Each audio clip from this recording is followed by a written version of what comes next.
तो अब हम सेकंड पार्ट में देखते हैं इस सम को, और सम ये रहा आपके।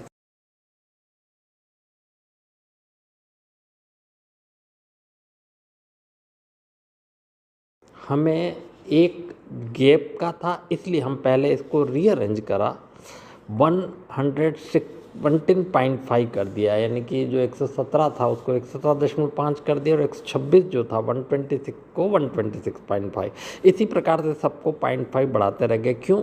क्योंकि 126 और 127 के बीच में हमें कोई वैल्यू नहीं मिल रही थी, तो इसलिए हमने 0.5 सभी ओर से इंक्रीज करके एंड देन फ्रिक्वेंसी लिख डाली।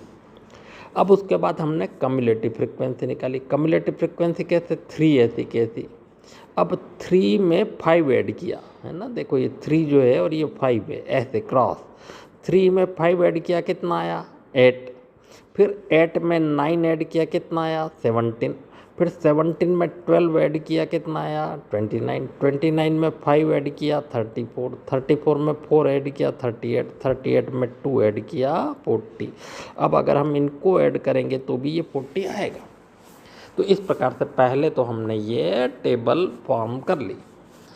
अब देखिए n इज इक्वल टू 40 है, तो n/2 20 है। अब 20 किसके करीब है? 20 जो है ये 17 के करीब है, इसलिए सॉरी 29 के करीब है, इसलिए ये 144.5 वाली जो है इसे हमने मीडियम क्लास मान दिया। अब ये मीडियम क्लास है, तो नेचुरली मीडियम क्लास की जो फ्रिक्वेंसी है वो f है, और उससे पहले वाली कम्युलेटिव फ्रिक्वेंसी c है।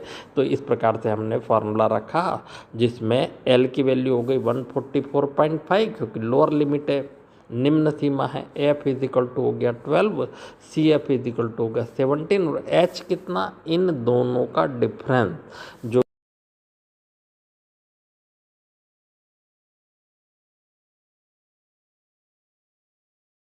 अन्यथा सम्मी मत करो जब तक फार्मूला लर्न नहीं हो जाए। तो L plus n/2 minus C F अपन एफ इंटू एच। तो L means 144.5 plus n/2 means 20, direct लिख दिया, n/2 की जगह 20 माइनस 17 अपन 12 इंटू 9। तो देखिए ये कितना हुआ? 20 माइनस 17 कितना? 3, और 12 तो 3 4 जा, तो 9/4 आ गया। अब 9/4 मतलब 2.25, तो 144.5 प्लस 2.525 जो होता है वो इतने mm होता है ना। इस प्रकार से जोड़ के हमने इसका आंसर लिख दिया।